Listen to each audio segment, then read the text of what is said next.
사도신경으로 신앙 고백하십니다. 나는 전능하신 아버지 하나님 전지의 창조주를 믿습니다. 나는 그 유일하신 아들 우리 주 예수 그리스도를 믿습니다.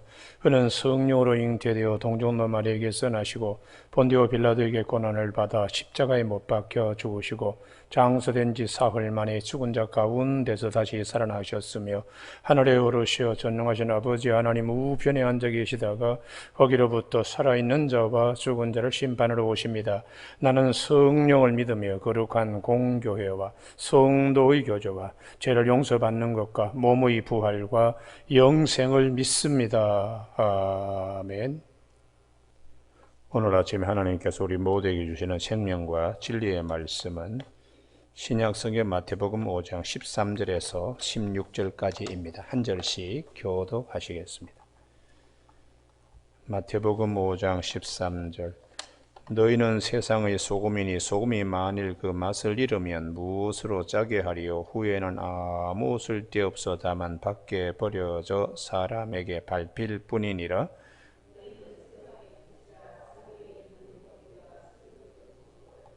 사람이 등불을 켜서 말 아래에 두지 아니하고 등경 위에 두나니 이러므로 집안 모든 사람에게 빛이 있느니라.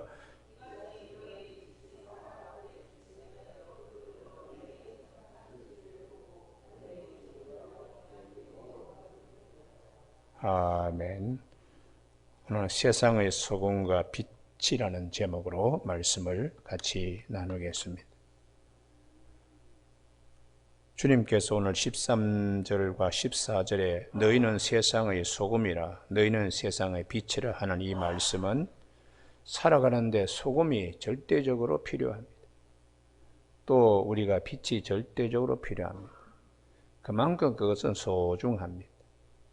예수 그리스도를 따르는 무리들, 예수 그리스도를 따르는 제자들, 예수 그리스도 사람들은 그만큼 세상에서 소중하다는 것을 꼭 알아야 됩니다. 소금이라는 것은 많은 양이 필요 없습니다. 작은 양이라도 아주 소중합니다.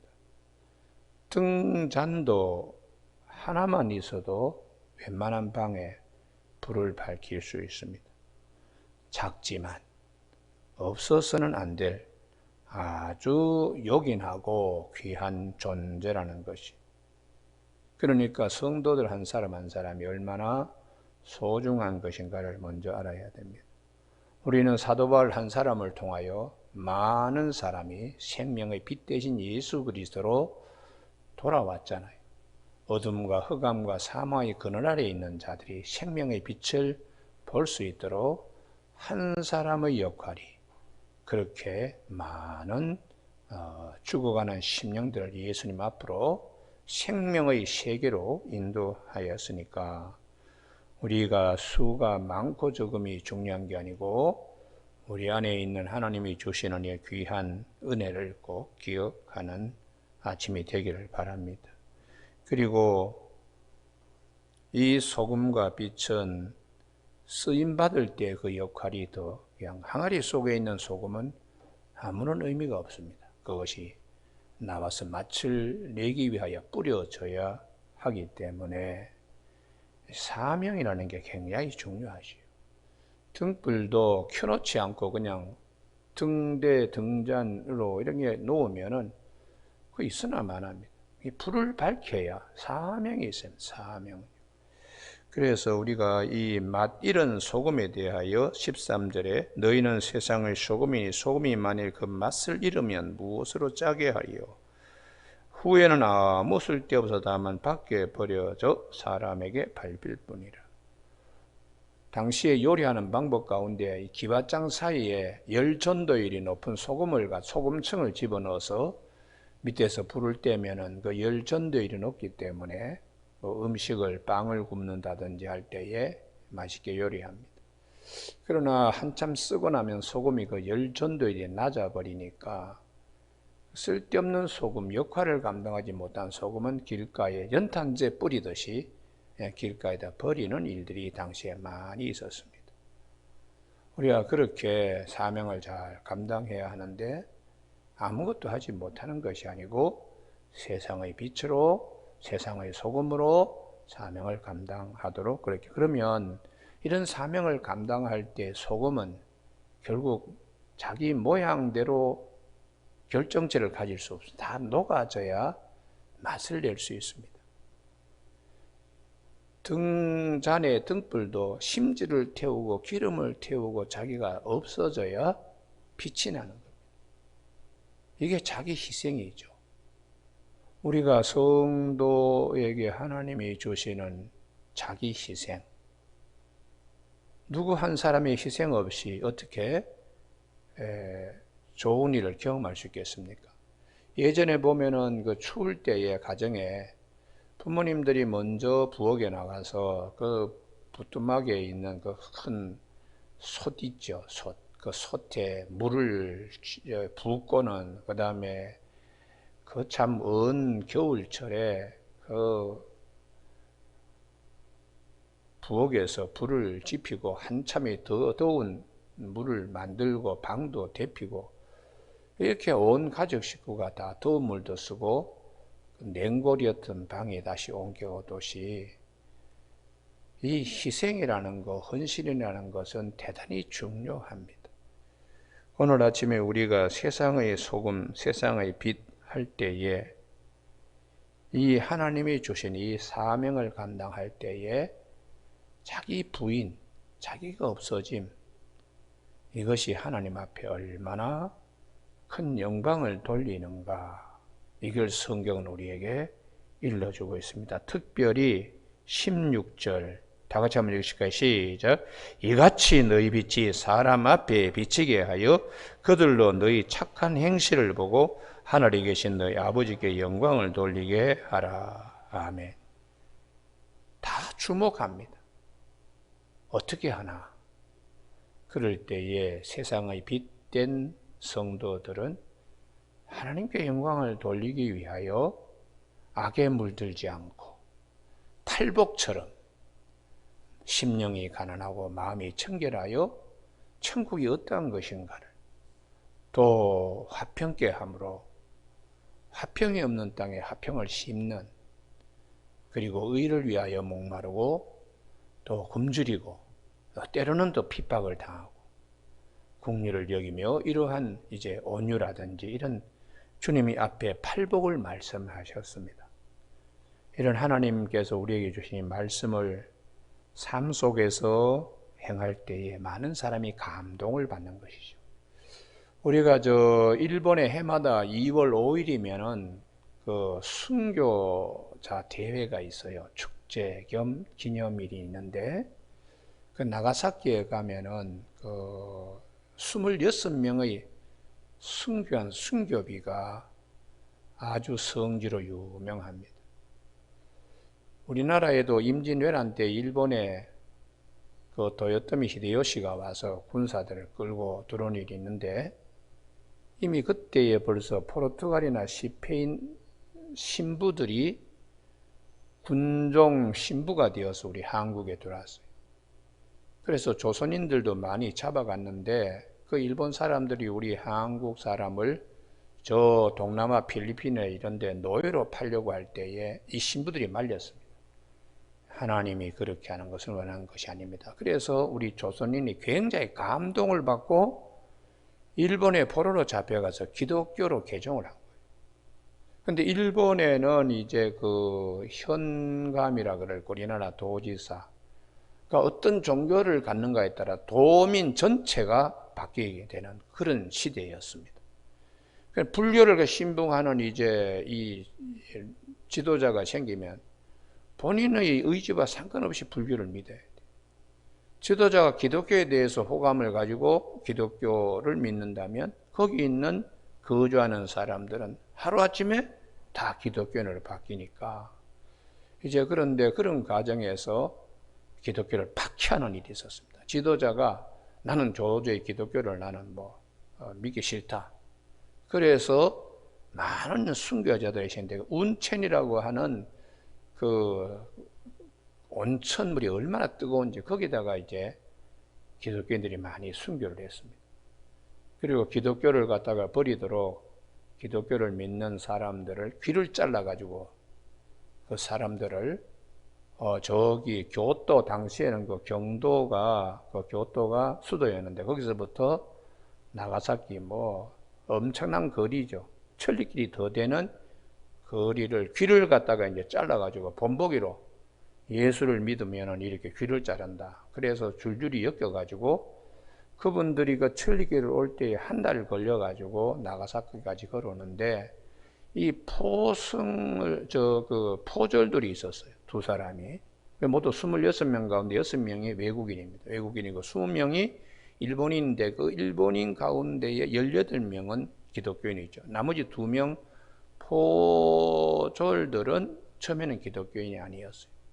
근데 이 사람들이 귀를 잘리고도 그 한 달 동안 생활하는 걸 보니까 정말 천사 같다. 그래서 그 포졸들도 예수를 믿게 된 것입니다. 예수를 믿게 되었어요. 결국은 이 포졸들도 순교를 당했습니다. 근데 그 중에 이제 24살 멕시코 사제가 잠깐 일본 들렀다가 멕시코나, 원래 필리핀에서 신부 사제로 교육을 받고 고국은 멕시코로 가는 중간에 이제 잠깐 일본에 들렀다가 한 이 24살의 청년이 순교한 일도 있었습니다. 우리가 24명이 출발을 했는데 나중에 순교할 때는 26명이 되었다. 포졸들도 기독교를 받아들이고 순교했다. 그 중에 이제 14살, 13살, 12살 요 3명의 소년이 있어요. 이 소년 가운데 14살짜리가 나도 십자가에 못 박힐 때 어른들과 똑같이 십자가의 크기를 같이 해달라.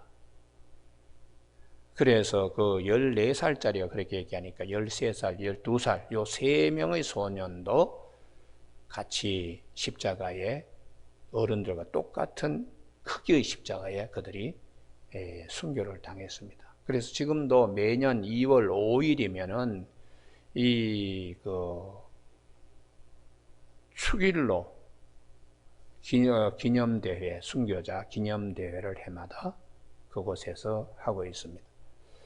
우리가 그 일본에서 일어나는 그 순교의 그 역사이지만 우리가 본받아야 될 것이 있습니다. 얼마나 그들이 너희 착한 행실을 보고 세상의 빛과 소금의 역할을 하는 것 보고, 귀가 한쪽에 잘린데도 그분들이 한 달 동안 걸어오면서 아주 천사같이 생활하는 걸 보고 포조들이 감동해서 예수를 믿고 같이 순교자가 되었다. 참 귀한, 우리 기독교 역사의 귀한 사례가 되겠습니다. 오늘 아침 우리가 찬송 부른 것처럼 인자한 말을 가지고 많은 사람들을 감동시켜서 세상의 빛 될 수 있도록 우리 찬송 부른 거 마음에 잘 우리가 새겨야 하겠습니다. 어떻게 보면은 산상수훈 전체의 주님의 이 말씀이 이 16절 여기에 다 귀결된다고도 볼 수 있어. 앞에서 이제 산상수훈 팔복에 대한 말씀이나 이후에 오른밤을 때리면 왼밤도 돌려대라, 뭐 이런 말씀 모든 것이 16절에 이같이라는 말씀에 귀결됩니다. 이같이 너희 빛이 사람 앞에 비치게 하여 그들로 너희 착한 행실을 보고. 우리가 이 선하고 착한 이 단어, 반대는 악하고 아주 어두운 그런 이제 뜻이 있죠. 음부의 권세가 있는 곳에 착하고 선한 일, 이것은 소금과 빛의 역할을 하는 것과 같다는 것입니다.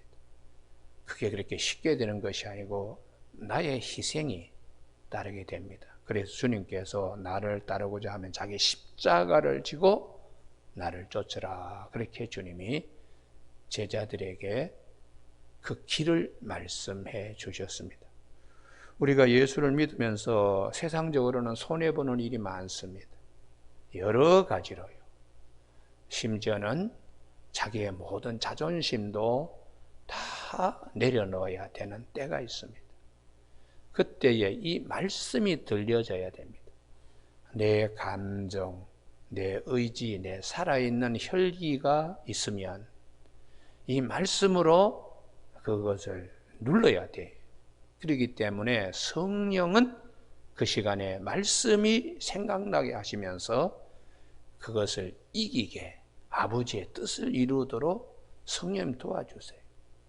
그래서 우리가 참 남이 하기 힘든 일들을 잘 감내하면서 하나님께 영광을 돌리게 성령님은 인도하십니다. 오늘 아침 우리가 세상의 빛이요 세상의 소금이다 하는 이 말씀 속에는 소금도 녹아져서 없어져야 맛을 낼 수 있고, 이 빛도 기름과 심지가 타야지 없어져야 빛을 낼 수 있습니다. 하나님의 영광을 위해서 자기 부인하는 것도 기쁘게 여겨야 돼. 그래서 사도 바울은 주를 기쁘시게 할 것이 무엇인가 시험하여 보라. 에베소 5장 10절에서, 그리고 로마서 12장 1절에서 너희 몸을 하나님이 기뻐하시는 산 제물로 드려라. 이것이 너희가 드릴 마땅한 영적 예배인데 너희는 이 세대를 본받지 말고 마음을 새롭게 함으로 변화를 받아 하나님의 선하시고 기뻐하시고 온전한 뜻이 무엇인가 분별하며 살아가라는 거예요. 그래서 쭉 내용이 이제 사랑하고 열심을 게으르지 말고 열심을 품고 주를 섬기고 악을 선으로 갚아서 이겨라. 원수 갚는 것이 내게 있다. 그렇게 주님이 말씀하시는 내용으로 로마서 12장이 기록되어 있습니다. 우리가 성경의 전체적인 흐름은 그렇습니다. 세상의 소금과 세상의 빛으로 살아갈 수 있도록 하나님은 그렇게 우리에게 말씀하고 있습니다. 힘듭니다. 그러나 가치가 있습니다. 우리가 보이는 세계에서 때로는 이런저런 힘든 일이 있지만 보이지 않는 세계에 상급이 있다는 믿음을 꼭 가져야 합니다. 그래서 사도 바울은 항상 위의 것을 생각하라. 그리스도께서 부활하신 주님이 그곳에 계시니까 땅의 것을 생각하지 말고 위의 것을 생각하고 위의 것을 추구하라. 그렇게 말씀을 하고 있습니다. 사람이 무엇으로 심든지 심은 대로 거두기 때문에 자기 육체를 위하여 심는 자는 육체로부터 썩어질 것을 거두고 성령을 위하여 심는 자는 성령으로부터 영생을 거두니라. 우리가 선을 행하되 낙심하지 말지니 포기하지 아니하면 때가 이르매 거두리라. 그렇게 말씀을 하고 있습니다. 아침에 우리 기독교인들이 감당해야 될 일들이 많습니다. 어디 가도 무엇을 하더라도 소금과 빛의 역할을 해야 되니까요. 그렇기 때문에 사회는 한두 사람의 기독교인들을 통하여 사회는 정화되고 그리고 밝게 됩니다. 제가 늘 그런 얘기합니다. 한 동네에 영화관이 들어오면 문화 수준이 달라지고 그 동네에 학교가 들어오면 자녀들이 내일이 달라지고 거기에 교회가 들어오면 영적 세계의 변화가 일어난다. 어둠의 세력이 꼼짝 못하고 하나님의 생명, 하나님의 빛 증거하니까 동네가 달라진다. 그런 말씀을 우리가 기억해야 합니다. 오늘 아침 우리 모두에게 주여 나에게 주신 사명이 무엇인가? 소금과 빛의 역할을 감당할 수 있던 능도 주시고 은사도 주시고 권세도 주셔서 하나님 앞에 영광 돌릴 수 있는 남은 인생의 여정이 될 수 있도록 기도하는 아침이 되기를 주님의 이름으로 축복합니다. 기도하시겠습니다. 하나님 아버지, 어디 가서 무엇을 하든 항상 트러블 메이커로 살아가는 사람들이 많습니다. 자기 육체의 소욕대로 되지 않아서 좌충우돌하는 경우가 많습니다.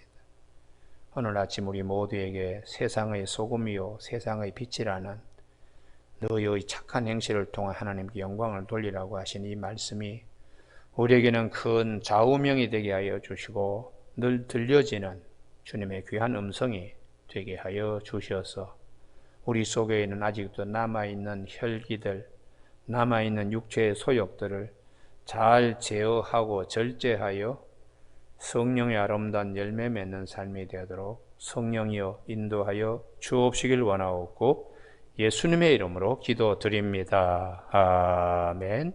하늘에 계신 우리 아버지의 이름을 거룩하게 하시며 아버지의 나라가 오게 하시며 아버지의 뜻이 하늘에서와 같이 땅에서도 이루어지게 하소서.